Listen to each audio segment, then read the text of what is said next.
Lesson 12 दे रहे हैं हम आपको, क्लास 12 का फिजिक्स का ये 12वां पार्ट है जो आप पढ़ रहे हैं। प्रत्यावर्ती धारा अपने आप में इम्पॉर्टेंट पार्ट माना जाता है इसको, जो आप देख रहे हैं। प्रत्यावर्ती धारा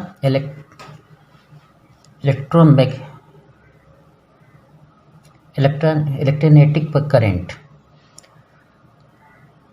धारा के प्रकार होते हैं। इसके हम आपके विवरण दे रहे हैं, इसमें क्या पढ़ना है आपको। तो धारा के प्रकार में डीसी धारा और एसी धारा यानी डायरेक्ट करंट और अल्टरनेटिव करंट। उसके बाद है एक समान चुंबकीय क्षेत्र में अक्ष के परितः कुंडली के सिरों पर उत्पन्न प्रेरित विद्युत वाहक बल, जो आपको प्रूफ करना रहता है। E बराबर E0 साइन ओमेगा टी। इसमें E0 प्रत्यावर्ती प्रेरित विद्युत वाहक बल या प्रेरित विद्युत वाहक बल का जो शिखर मान है NBA ओमेगा होता है, ये आपको देना रहता है। प्रत्यावर्ती धारा समीकरण है, उसका ग्राफ देखेंगे आप। प्रत्यावर्ती वोल्टता परिभाषा है, समीकरण ये सब आप देखेंगे परिभाषाओं के साथ। उसके बाद प्रत्यावर्ती धारा की कुछ मूल चीज़ें हैं जिन्हें जानना रहता है। शिखर मान, आवर्तकाल, आवृत्ति, औसत या माध्यमान, वर्ग माध्य मूल मान और कला। VI कलांतर आपको समझना रहता है, कौन अग्रगामी कौन पश्चगामी, कैसे कलांतर बढ़ता घटता है। उसके बाद है AC के कुछ परिपथ होते हैं, जैसे शुद्ध प्रतिरोध का परिपथ, प्रेरकत्व का परिपथ, धारिता का परिपथ, LR यानी प्रेरकत्व और प्रतिरोध का परिपथ, धारिता और प्रतिरोध का परिपथ, प्रेरकत्व और धारिता का परिपथ, और LCR प्रेरकत्व, धारिता और R का AC परिपथ। इसमें सबके बारे में आप परिणामी वोल्टता, परिणामी धारा, VI कलांतर, परिपथ शक्ति गुणांक और परिपथ प्रतिरोध देखते हैं। उसके बाद है इसमें आपको बहुत स्पेशल माना जाता है बाटहीन धारा किसे कहते हैं, चौकुंडली क्या है, श्रेणी अनुनादिक परिपथ क्या है, LC परिपथ का विद्युत दोलन क्या है, दोलन आवृत्ति क्या है, ट्रांसफार्मर क्या है, ट्रांसफार्मर के प्रकार क्या हैं, ट्रांसफार्मर से ऊर्जा हानि कैसे होती है, और DC AC की तुलना और लाभ कैसे देखते हैं, ये आपको इसमें पढ़ाया जाएगा।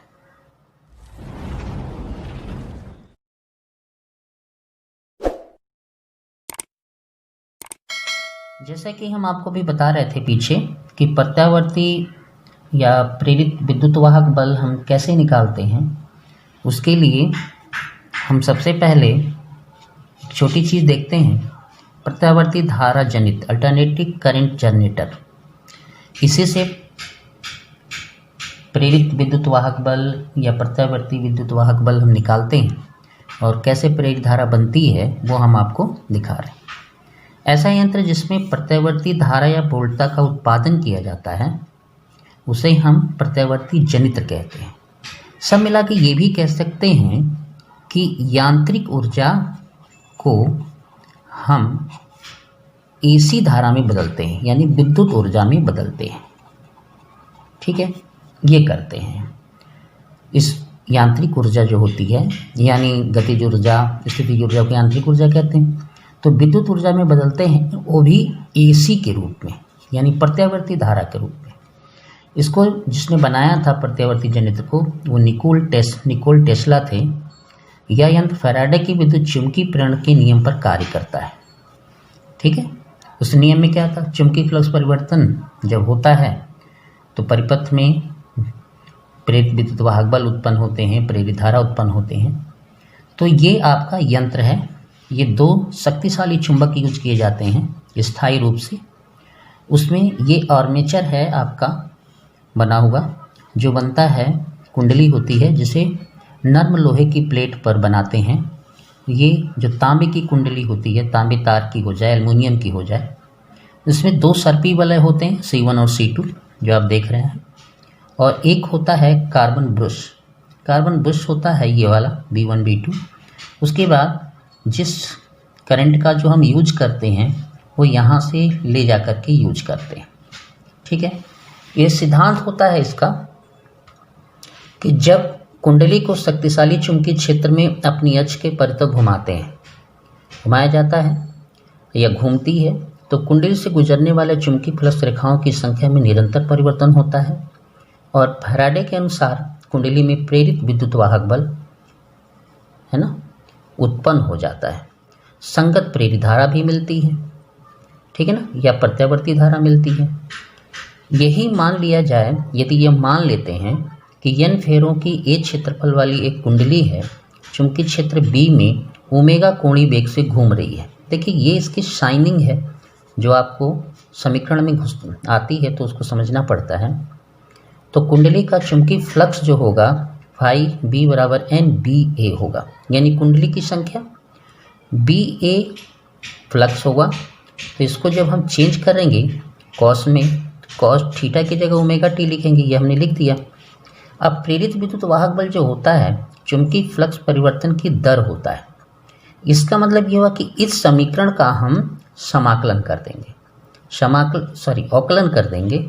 हम इसका अवकलन कर रहे हैं तो यहाँ अवकलन होगा तो एन बी ए साइन थीटा होगा माइनस का, ठीक है, और ओमेगा टी का करेंगे तो ओमेगा आएगा। इस तरह से ई बराबर आएगा N B A omega sine omega t. Minus होता है, एक माइनस यहाँ आता है जिसकी वजह से ये प्लस होता है। जैसे यहाँ साइन ओमेगा टी आया हुआ है, इसका एक माइनस आता है क्योंकि कॉस का अवकलन माइनस साइन ओमेगा टी होता है, ठीक है। तो ई बराबर किया जाता है। अगर हम ये मान लें कि साइन ओमेगा टी का मान 1 है, यानी कि साइन 90 पे हैं हम, यानी लंबवत रखे हैं, उस समय सबसे बड़ा मान आता है ई 0, इसको ई मैक्स कहते हैं। जैसे इस पूरे मान में अगर अधिकतम मान ए का चाहते हैं तो इसके मान को 1 करना पड़ता है, तो ये कंडीशन होता है। तो उसी ई के मान, ई 0 के मान ई मैक्स को हम कहते हैं प्रत्यावर्ती विद्युत वाहक बल का शिखर या अधिकतम मान। इसको हम समीकरण में इस तरह से कर लेते हैं। ये आपका मूल प्रत्यावर्ती विद्युत वाहक बल समीकरण होता है, ठीक है। ई 0 को प्रत्यावर्ती विद्युत वाहक बल का शिखर और अधिकतम मान कहते हैं। इस प्रकार सर्पी वलय और ब्रुश के समायोजन से बने वैद्युत परिपथ में प्रत्यावर्ती धारा को उत्पन्न कर दी जाती है। जब ये बन जाएगा तो परिपथ में विद्युत वाहक बल विभवांतर उत्पन्न होगा, जिसके कारण ये बनता है। प्रत्यावर्ती विद्युत वाहक बल का समीकरण ये है, उसी का संगत वोल्टता का समीकरण ये है, और प्रत्यावर्ती धारा का आपका समीकरण ये आएगा। इन सब में ये मान धारा, वोल्टता और विद्युत वाहक बल का क्या कहलाएगा? शिखर मान कहलाएगा। हमेशा याद को रखिएगा कि प्रत्यावर्ती विद्युत वाहक बल वोल्टता और आई में सबसे बड़ा मान लेके आता है आंकिक मान के रूप में, औसतन कह लीजिए ई का होता है, यानी प्रत्यावर्ती विद्युत वाहक बल का होता है, उसके बाद प्रत्यावर्ती वोल्टता का होता है, उसके बाद धारा का होता है। ग्राफ में अगर हम समझेंगे तो अगर ये ग्राफ प्रत्यावर्ती वोल्टता का होगा तो इससे छोटा ग्राफ होगा, यानी इसको इससे छोटा बनेगा भी का ग्राफ, यानी ये ग्राफ अगर इसका हुआ तो भी का ये होगा, और आई का इसके अंदर बनेगा, यानी शिखर मान में देखेंगे तो आई का शिखर मान कम, फिर वोल्टता का उससे ज़्यादा, फिर विद्युत वाहक बल का उससे ज़्यादा, तो आई का ग्राफ ये वाला बनता है। ये आपको समझ में आ गई होगी बात। थोड़ा एक बार दो बार रिपीट कर लेंगे तो आपको और अच्छे से समझ में आ जाएगा। उसके बाद हम लोग देखते हैं धारा दो तरह की होती है, एक एसी धारा अल्टरनेटिंग करंट और दिष्ट धारा, ठीक है ना, यानी डायरेक्ट करंट और अल्टरनेटिंग करंट, प्रत्यावर्ती धारा और ऐसी धारा जिसका मान समय के साथ परिवर्तित नहीं होता, उसे हम कहते हैं दिष्ट धारा। ये जो सेल से प्राप्त होती है आपकी धाराएं वो सब दिष्ट धारा होती है, डीसी धारा के नाम पे जानी जाती है। प्रत्यावर्ती धारा क्या है कि ऐसी धारा जिसका मान, परिमाण और दिशा, जिसका परिमाण और दिशा समय के साथ परिवर्तित होता है तथा एक निश्चित समय बाद उसके मानों की पुनरावृत्ति होती है, उसे हम कहते हैं प्रत्यावर्ती धारा।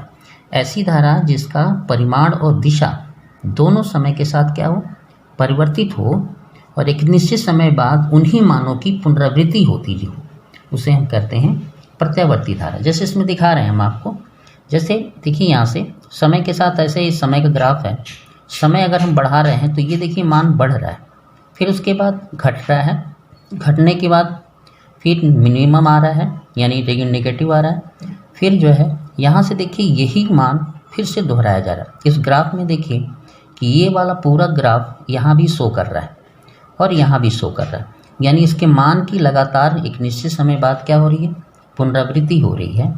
इसी को हम कहते हैं प्रत्यावर्ती धारा।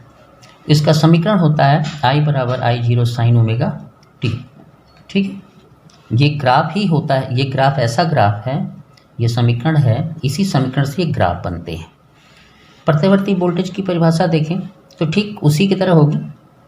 ऐसी वोल्टता जिसका परिमाण व दिशा समय के साथ परिवर्तित होते हों तथा निश्चित समय बाद उनके मानों की, परिमाण और दिशा दोनों की पुनरावृत्ति होती हो, तो ऐसे को हम कहते हैं प्रत्यावर्ती वोल्टता। यानी वोल्टता ऐसी होती है जिसका परिमाण और दिशा दोनों समय के साथ बदलती है और बदलने के बाद एक निश्चित समय बाद उसकी पुनरावृत्ति होती है। ठीक वही धारा में भी था और इसमें भी है। तो इसमें भी देखिए ये लगातार ऐसे चलती रहती है, परिमाण और दिशा बदलते रहते हैं, एक निश्चित मान तक जाती है, फिर उसके बाद घटती है, फिर न्यूनतम आती है, फिर उसके बाद वही मान को दोहराती रहती है। इसे कहते हैं प्रत्यावर्ती वोल्टता। अगर हम ये जो समझें, समीकरण को समझें, तो एक और बात समझ में आएगी कि प्रत्यावर्ती धारा वोल्टता की ज्या समीकरण भी होता है, कोज्या समीकरण भी होता है। इस बात का ध्यान रखिए। जैसे देखिए अगर हम शून्य से शुरू करते हैं, शून्य से शुरू करके चलते हैं, तो उसको हम कहते हैं ज्या समीकरण या ज्या ग्राफ। और अगर हम 90 अंश के बाद चलते हैं, यानी 0 से नहीं शुरू करते, ऊपर से चल रहे हैं, तो इसको हम कोज्या समीकरण कहते हैं। आप जानते भी होंगे यहाँ पे अगर हम 90 जोड़ दें तो वो कॉस में चेंज होगा, यानी I0 कॉस ओमेगा टी हो जाएगा। तो जब 90 से चलेंगे तो उसे कोज्या समीकरण कहेंगे, जब हम शून्य से चलेंगे तो क्या कहेंगे, ज्या समीकरण कहेंगे। यही ज्या समीकरण और कोज्या समीकरण को हम आपको बता रहे हैं। ये धारा के लिए ग्राफ बनाया गया, ये धारा का कोज्या समीकरण है, ये धारा का ज्या समीकरण है, यानी साइन समीकरण है, ये कॉस समीकरण है। वोल्टता का भी उसी तरह होगा। ठीक है, ये बात आपको समझ में आ गई होगी। इसमें I0 जो देख रहे हैं ये धारा का शिखर मान है, यहाँ V0 देख रहे हैं ये वोल्टता का शिखर मान है। ठीक है, अब देखते हैं शिखर मान क्या चीज़ होता है, यानी ये समीकरण के कुछ विशेष बातें हैं। शिखर मान क्या है, जैसे प्रत्यावर्ती धारा या वोल्टेज का वह अधिकतम मान, सबसे अधिकतम मान को उसका शिखर मान कहते हैं। इसे हम आयाम भी कहते हैं। जैसे देखिए ये वाला मान शिखर मान है, इससे बड़ा मान नहीं होता, इधर हो और चाहे इधर हो, ये सारे मान एक जैसे होते हैं, तो इसको हम कहते हैं शिखर मान। ठीक है, साइकिल क्या है, एक चक्र मतलब एक आवर्तकाल में ये पूरा होता है, ये चक्र पूरा होता है, एक पूरा चक्र हो जाता है, इसको कहते हैं चक्र। आवर्तकाल क्या है, आवर्तकाल ये होता है कि एक चक्र को पूरा करने में लगा समय, यानी प्रत्यावर्ती धारा जब चलती है तो ये एक आवर्तकाल पूरा करेगी, यानी यहाँ से लेके यहाँ तक जब चलेगी तो एक चक्र होगा। इस चक्र में जो समय लगता है उसे हम प्रत्यावर्ती धारा या वोल्टेज का आवर्तकाल कहते हैं। आवृत्ति क्या है कि एक सेकंड में जितने चक्र चलती है प्रत्यावर्ती धारा या वोल्टेज, उसको हम कहते हैं प्रत्यावर्ती धारा की आवृत्ति। ठीक है ना, या फ्रिक्वेंसी। ये आपको समझ में आ गया। शिखर मान क्या है आप फाइनली समझ लीजिए, ये शिखर मान होता है अधिकतम मान, यहाँ भी अधिकतम मान, ये अधिकतम मान पॉजिटिव में लिया जाता है, ये V0 के लिए ले रहे हैं तो V0, ये नेगेटिव में लिया जाता है। एक नेगेटिव एक पॉजिटिव मिला करके एक पूरा मान होता है, तो शिखर मान इसको कहते हैं, अधिकतम आयाम को। ठीक है, आवर्तकाल क्या है, एक चक्कर को पूरा करने में लगा समय। चक्र क्या है, एक पूरे वृत्त के रूप में मूव करने में लगा समय। ठीक है, एक पूरा चक्र है। उसके बाद हम लोग देखते हैं, ये इंपॉर्टेंट है, औसत मान या माध्य मान। किसी का भी आप AC वोल्टेज लीजिए या धारा लीजिए, दोनों के लिए ये होता है। तो देखिए एवरेज वैल्यू, आप एवरेज वैल्यू कहिए या मीन मान कहिए, तो प्रत्यावर्ती वोल्टता का मान परिणामी दिशा, प्रत्यावर्ती धारा या वोल्टता का मान परिमाण और दिशा दोनों आवृत्ति रूप से, आवृत्ति मतलब दोहराने वाला, आवृत्ति रूप से परिवर्तित होता है। आधे चक्र में पॉजिटिव होता है और आधे चक्र में निगेटिव होता है। देखिए ये आधे चक्र में ये पॉजिटिव हुआ, आधे चक्र में निगेटिव हो गया, ठीक है, निगेटिव होता है। तो एक पूर्ण चक्र के लिए यानी एसी का, एसी धारा का, एसी धारा हो या एसी वोल्टता हो, उसका औसत मान एक चक्र के लिए 0 होता है। लेकिन आधे चक्र के लिए एसी और धारा वोल्टता का मान औसतन होता है 2I0/π, है ना, प्लस माइनस लिखा है ना हमने। तो प्लस हम लिखते हैं इसके लिए, अगर हम इसको देखना चाहें तो हम यहाँ पे प्लस में लिखेंगे 2I0/π, लेकिन इसके लिए हम क्या लिखेंगे 2I0/π निगेटिव। तो दोनों एक चक्र को मिला देंगे तो इसका औसत मान तो 0 हम आपको बता ही रहे हैं, लेकिन जब आधे मान की बात करेंगे तो ये आएगा, इसका आंकिक मान है 0.637 I0। ये इसको हल कर दिया हमने, 2 में पाई का भाग दे दिया यानी 3.14 का भाग दे दिया, ठीक है। वर्गमाध्य मूल मान क्या है, ये बहुत इंपॉर्टेंट है, ये भी आपके लिए बहुत इंपॉर्टेंट था। अब इसमें देखिए कि वर्ग माध्य मूल मान क्या है, रूट मीन स्क्वायर, ये बोलने में लगता है, देखिए रूट मीन स्क्वायर वैल्यू, यानी धारा हो या वोल्टता हो उसका क्या करें हम, माध्य मान के स्क्वायर करें और उसका रूट निकाल दें। तो देखिए वही परिभाषा में भी कलेक्ट हो जाता है। प्रत्यावर्ती वोल्टता या धारा के पूर्ण चक्र में, एक पूरा चक्र लेना है, चक्र में धारा या वोल्टता के वर्ग के औसत मान के वर्गमूल मान को, देखिए धारा या वोल्टता का समीकरण लेना है आपको, यानी दोनों के लिए कह रहे हैं हम, तो उस धारा या वोल्टता का हम लेंगे वर्ग के औसत मान का वर्गमूल। देखिए ये धारा को दिखा रहे हैं, तो औसत मान का वर्गमूल लेंगे, औसत मान का वर्ग के औसत मान का वर्गमूल करेंगे तो ये आपका आएगा, ये परिभाषा के तहत।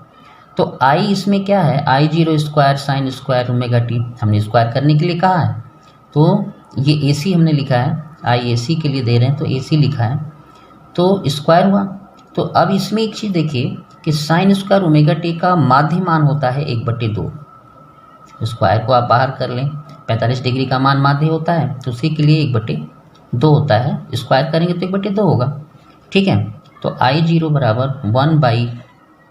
1/√2, I0 तो स्वयं बाहर निकल गया। तो IRMS का मान यानी धारा का वर्गमाध्य मूल मान जो होगा I0/√2, उसी तरह वोल्टता का होगा VRMS बराबर V0/√2। अंक में जाएंगे तो IRMS का मान होगा 0.707 I0 और VRMS के लिए लिखेंगे तो वही लिखेंगे। तो एक बात का याद रखना चाहिए कि परिपथ में धारा का RMS जो होता है एवरेज 0.3637 I0 होता है आधे चक्र के लिए, और ये जो आपका दिया हुआ ये पूरे चक्र के लिए ये समान एवरेज मान है यानी औसत मान है, और ये आपका VRMS मान है। दोनों में देखिए कि IRMS मान एवरेज मान से यानी औसत मान से बड़ा होता है, ठीक है। एक बात का और भी याद रखना चाहिए कि धारा जब भी परिपथ में नापी जाती है, यानी आप कहिए कि AC को नाप रहे हैं, AC वोल्टता नाप रहे हैं, आप AC की वोल्टता नाप रहे हो, है ना, या आप धारा नाप रहे हो, तो जब भी आप मीटर से नापेंगे, जैसे आप धारा वोल्ट मीटर से नापेंगे तो उसका हम जब भी नापते हैं तो VRMS नापते हैं, ठीक है। V0 आप नहीं नाप सकते, ठीक है ना, इसके लिए भी हम IRMS नापते हैं। यानी किसी यंत्र AC यंत्र में आप AC धारा परिपथ में अगर आप वोल्टमीटर यूज करते हैं तो उसमें VRMS मान काउंट होता है ना, और अगर धारा मापी यूज करते हैं तो उसमें IRMS मान पढ़ा जाता है, न कि V0 और I0 को पढ़ा जाता है। मेरी बात समझ में आ रही है। अगर कोई कहता है कि AC परिपथ में धारा मापी में 10 एम्पियर आता है तो वो 10 एम्पियर I0 नहीं होगा, वो IRMS होगा, ठीक है। एक और छोटी सी बात हम आपको बता देते हैं कि AC की वोल्टता नापना और AC का धारा नापना कि जो यंत्र प्रयोग किए जाते हैं वो वोल्टमीटर नहीं कहे जाते, वो उसको कहते हैं तप्त तार वोल्टमीटर। सामान्य वोल्टमीटर से ये नहीं नापा जाता AC का मान, ठीक है। और धारा के लिए तप्त तार अमीटर कहा जाता है। मेरी बात समझ में आ रही है? यानी कि DC धारा के मापन में आप वोल्टमीटर यूज करते हैं और वोल्टमीटर लगाते हैं और अमीटर लगाते हैं, गैल्वोमीटर लगाते हैं, लेकिन AC की वोल्टता नापने यानी AC का विभवांतर नापने के लिए तप्त तार वोल्टमीटर का प्रयोग करते हैं और धारा नापने के लिए तप्त तार अमीटर का प्रयोग करते हैं। यानी सामान्य रूप से वोल्टमीटर का यूज नहीं किया जाता, ठीक है। एक और चीज़ देखते हैं हम लोग कि धारा वोल्टता कलांतर, अग्रगामी या पश्चगामी। कलांतर के VI कलांतर इसको कहते हैं। जैसे वोल्टता और I के बीच कलांतर क्या है, VI, इसमें देखिए कलांतर क्या हो रहा है। तो कलांतर जो शब्द है, कलांतर खास करके कलाएं यहाँ से स्टार्ट होती हैं। ये जो भाग लिखा है ये कलांतर का भाग होता है। तो कलांतर का मतलब होता है कि डेल्टा फाई बराबर φ1 माइनस φ2।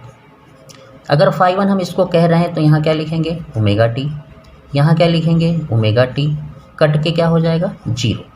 यानी इन दोनों के बीच कलांतर क्या है, शून्य है।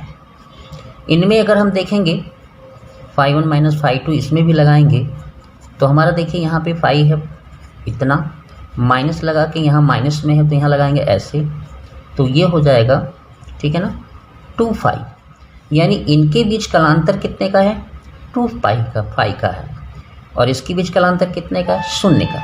इसी तरह अगर हम इसमें देखें तो डेल्टा फाई बराबर φ1 माइनस φ2 अगर हम कर रहे हैं, ये सूत्र है, तो यहाँ पे कलांतर कितना है ओमेगा टी, माइनस करेंगे तो यहाँ आ जाएगा ओमेगा टी माइनस 30। ये कट जाएगा लेकिन ये 30 आएगा तो इसके बीच कलांतर कितने का हुआ 30 अंश का। अगर इसका कलांतर हम देखेंगे तो ये हमारा कितना आ जाएगा ओमेगा टी माइनस 30, और जब हम इसको लिखेंगे तो ओमेगा टी माइनस 30 40 लिखेंगे तो ओमेगा टी कस के प्लस माइनस होके कटेगा, लेकिन ये आएगा माइनस 30 प्लस 40, यानी इसका कलांतर होगा 10 का, 10 अंश का। ये समझ में आया कैसे कलांतर निकालते हैं। अब एक चीज़ इसी में अग्रगामी पश्चगामी बनाते हैं, जिनके बीच कलांतर होता ही नहीं शून्य होता है, वो चीज़ें एक साथ चलती हैं ग्राफ में, यानी एक साथ मूव करती हैं। कहने का मतलब ये है कि अगर हम ये धारा का ग्राफ बना रहे हैं तो इसी पर वोल्टेज का ग्राफ भी होगा, उनके बीच कलांतर नहीं होगा। लेकिन जब हम ये चलाएंगे तो इसमें 2 थीटा का कलांतर है, तो अगर एक 0 से चलता है, एक 0 से चल रहा है तो दूसरा 2 थीटा के अंतर पर चलेगा, तो 2 थीटा का अंतर का मतलब हो जाएगा कि इसका ठीक विपरीत होता चला जाएगा। और इसमें देखिए 10 अंश का कलांतर पे है, ये 30 अंश के कलांतर पे है, तो जो बड़ा होगा, जैसे इनके बीच कलांतर हमने निकाला पॉजिटिव आया 2 थीटा, इनके बीच कलांतर 0 आया, ये साथ साथ चलेंगे, ये साथ साथ नहीं चलेंगे। इसमें देखें ये प्लस में है, इसका कलांतर ये प्लस में है तो आई अग्रगामी होगा भी से। इसमें देखिए दोनों माइनस प्लस करके हमने 10 निकाला है, 10 इसका है तो ये अग्रगामी हो जाएगा। ये आपको समझ में आ गया होगा। अग्रगामी कौन होता है, कला के आधार पर अग्रगामी पश्चगामी होते हैं। अब AC परिपथ के कुछ परिपथ हैं आपके, जैसे शुद्ध R का AC परिपथ है, शुद्ध R का, तो ये देखिए शुद्ध R को लगाया गया है। ये साइन जो दिया जाता है ऐसे करके साइन हम जो ऐसे दिखाते हैं, ये AC की साइन होती है। मतलब जैसे हम DC परिपथ में हम ऐसे बैटरी लगा देते हैं तो हम कहते हैं कि DC परिपथ है, उसी तरह ये साइन अगर हमें दिखती है तो इसका मतलब AC होता है। या हम इसकी जगह पे ऐसे लिख दें V बराबर V0 साइन ओमेगा टी, तो A भी AC को शो करता है वोल्टेज को। L का परिपथ होगा, L का AC परिपथ, C का AC परिपथ। देखिए ये LR का परिपथ है, यहाँ कुंडली लगी हुई है, प्रेरक कुंडली लगी हुई है, ये रेखीय प्रतिरोध है। हमने देखिए जिसमें भी ये लगाया है सब AC की परिपथ को शो किया है। LR का परिपथ देख लिया आपने। CR में देखिए धारिता लगी हुई है, संधारित्र लगा हुआ है, प्रतिरोध लगा हुआ है। LC में आपका प्रेरकत्व लगा हुआ है, C लगा हुआ है। LCR में आपकी, तो इस तरह से ये 7 परिपथ होते हैं आपके AC के, जिसमें 3 चीज़ों को स्पेशली यूज किया जाता है। अलग अलग हो गए, 2 ठो मिलके हो गए और सिंगल हो गया। टोटल AC के कितने परिपथ हो गए? 7 परिपथ हो गए, जो आपको पढ़ना चाहिए। ठीक है, यहाँ पे हम दिखाए हैं कि देखिए ये साइन बताता है कि वो AC मेंस है, प्रत्यावर्ती वोल्टेज है। ये समीकरण आपको दिया हमने। ठीक है, कितना आपको समझ में आ गया होगा। अब हम अगले वीडियो में पढ़ेंगे इन सभी परिपथों के बारे में एक साथ। अगले वीडियो का जो होगा, इस परिपथ को ही हम आपको कैलकुलेट करेंगे कि क्या होता है इसमें क्या होता है, कैसे निकाला जाता है, वो हम आपको अगले वीडियो में देंगे। धन्यवाद।